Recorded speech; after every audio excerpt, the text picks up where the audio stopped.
Hi, Jeff Cook here again.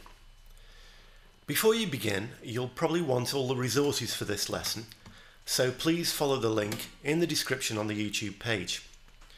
You might also want to understand the idea of a 2-5-1 chord progression, as that's a large part of this lesson.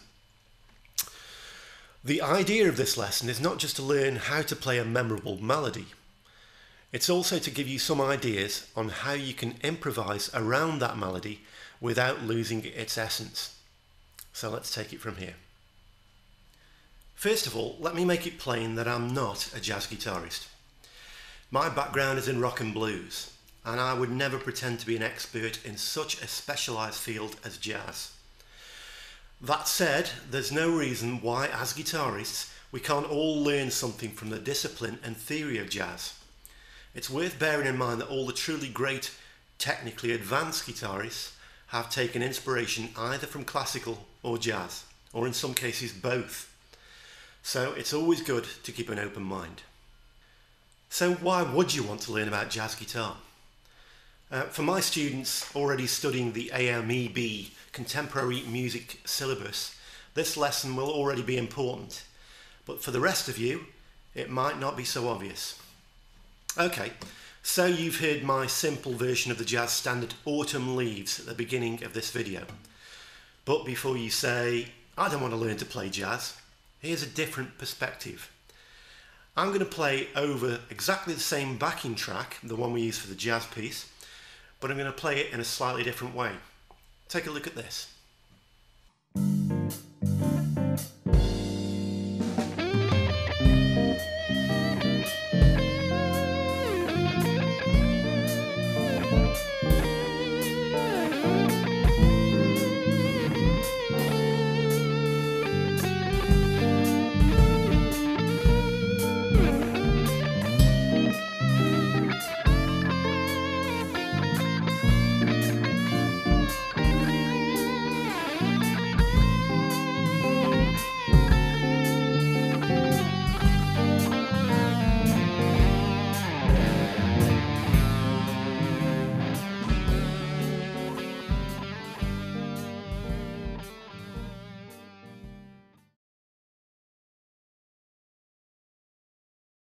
For some of you, that might sound very familiar.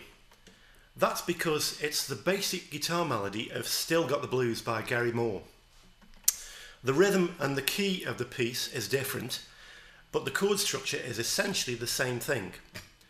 And if we take a closer look at the melody, that's also very similar. In fact, if we go at the first part of Autumn Leaves, and then we look at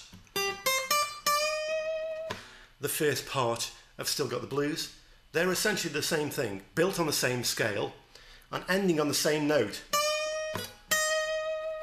One is bent up and one is just played straight. Okay, now I have no idea whether Gary Moore was influenced by the melody of Autumn Leaves or whether the similarities are coincidental. But what I think we should take away from this is that both melodies are very strong. There are important reasons for this. For most guitarists, when we start out, we tend to favour a scale-centred approach to soloing, perhaps with the pentatonic or the blues scale. And that's not a bad thing in many ways. We learn how the notes of the scale fit over the different rhythms and chords, and we get a feel for soloing patterns. What that doesn't necessarily teach us, though, is how to create memorable melodies. Would you rather learn lots of licks and runs that might look and sound impressive, or would you prefer to create a solo that non-guitarists, the members of the audience, the average audience, might turn around and say, "Wow, that was awesome. That really made the hairs on the back of my neck stand up. That would be good." What many guitarists forget is that most of our audience aren't guitarists at all, and that while, yes, that burst of 30-second notes might be really impressive for a short while, if you overuse it, most people will just get bored. Let's try to make them feel a strong emotion. Let's have our solos really say something. So, how does melody work? Well, we can write a melody in two ways. We can write the melody first, choose the notes and then find the chords that fit them, or we can take a chord progression and find a melody to fit that. Now, some people can just hear a melody and play it, but most people, most of us, need a little bit of help. This is where a knowledge of scales and chord construction can really help. Okay, let's look at the chords of Autumn Leaves. Now at the beginning there's a G minor or G minor 7th chord, but we're going to consider that as an introduction and not part of the main body of the song. Okay, section A begins the main body of the song and the melody leads us into that. Okay, now the first chord is C minor 7, but the song is not in the key of C minor. Our first tonal centre or our first key signature is actually B flat major, which actually doesn't occur until the third chord of section A. So we've got a 2, 5, 1 progression in B flat major. Okay, so 2, C minor 7, 5, F7, and 1, B flat major 7. So we're in the key of B flat major. The next chord is E flat major 7. And this is also in the key of B flat major, but it leads us into the A minor 7 flat 5 chord, or otherwise known as the A half diminished chord, which is then followed by D7 and G7, G minor 7. So now we have from the A minor 7 flat 5 chord, we have a 2, 5, 1 in a minor key. We're now in the key of G minor. So there are actually two keys within this song. Those of you who are familiar with your key signatures or circle of fifths will know that the key of G minor is the relative minor of B flat major. This means that both keys contain all the same notes but simply start at different points. So if we play a B flat major scale, it will seem to fit over almost all the chords, but so will a G minor scale. For our purposes here, it might be easiest to stick with the G minor scale for the most part. Either scale will do, but what we're looking at is the root note.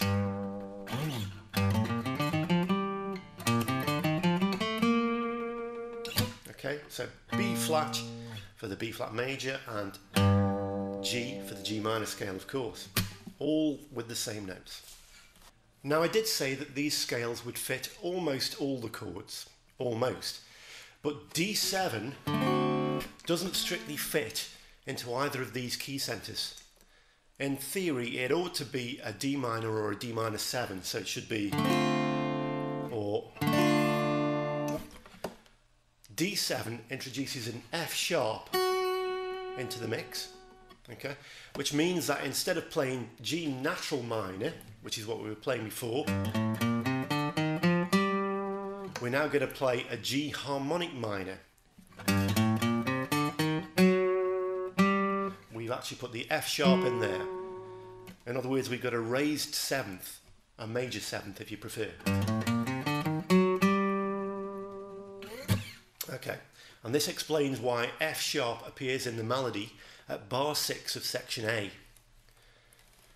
When we're improvising over the chord structure, this introduces a little difficulty, but not too much, since the scale of G harmonic minor is only one note different to the scale of G natural minor.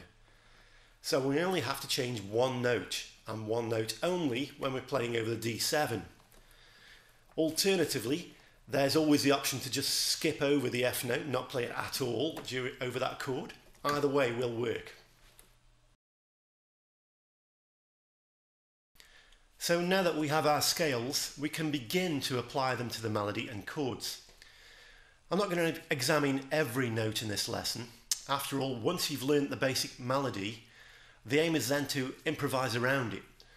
And so instead, I'm going to look at the most important notes of the melody, the ones that we're going to keep emphasising most of the time, and the chords which those notes relate to. In section A, there are several little groups of notes which make up the melody, and it seems that the most important of each of these groups of notes is the last one. So if we look at the first group of notes, we'll find that it ends on E flat.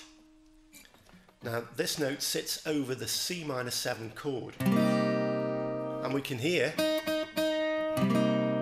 that E flat within the chord. Now if we look at the C minor scale on which that chord is based, we'll find that E flat is the third note of that scale. This is where we have to be careful though. If we play a C natural minor scale, we'll find that one note doesn't fit, the A flat note. To play a scale from a root note of C, we have to sharpen that A flat to A, which actually makes a C Dorian scale, so that we get this instead of, okay? And C Dorian scale is a mode of B flat or G minor. So the important key here is the B flats / G minor key, and not the C minor. So although we are going to outline the chord tones as we play the melodies, the most important scale here is either B flat major or G minor. The scale has to take precedence. So the rule is that the melody must take into account the chords used, but must also fit the notes of the scale, except as with D7, where the chord forces us outside that scale. If you understand how modal scales work, this may make more sense, but as long as you stick to the G minor scale and then choose notes from that scale which fit with the chord, you should be okay. Here's the second group of notes. And we see that this one ends on a D and fits over the chord of B flat major 7. And there's the D again. Okay, so we can see a pattern forming. Again, D is the third note of the B flat major scale. So that's how this is working out so far. Okay. The next sequence is, which ends on a C and sits over the A minor 7 flat 5 or half diminished chord. Again, this is the third note of the scale. A minor 7 flat 5, the half diminished scale, if you like. And then we finish up with, okay, which ends on a B flat, which again is going to be the third note of the G minor chord, or the G minor scale. Again, we can see how the scales are working with us. So we're running down thirds all the way down the scale. So here again are the descending notes, the important notes that fit over the main chords.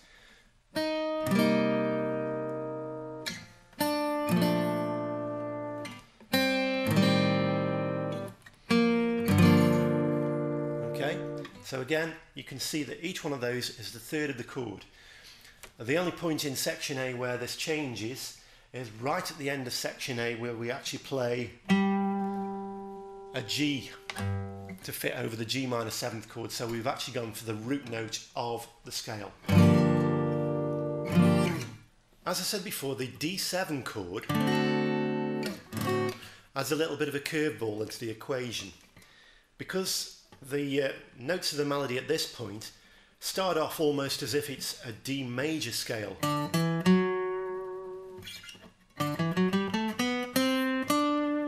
Although we have a flattened 7th there, which would actually make it a Mixolydian scale, but we don't have to worry about that too much at the moment. Okay, so we've got, but really the key centre here is G minor, and this is the odd note out, this F sharp here, which in the key of G minor will actually make it, as we've said before, a G harmonic minor instead of G minor. Okay. As long as you remember that you've got to play F sharp if you're going to play any kind of F over the D7 chord, then you're good. Okay, so I hope we can see a pattern emerging there. What we're looking for is those important notes and the chords that go with the important notes. These are the things that we're always going to want to emphasize if we do start improvising around the tune. So if we look at the B section, okay, we're landing on this A here, and then on a B flat. These are the important notes as we go up, that's C. Okay, but as long as we bear those notes in mind, we can improvise around them.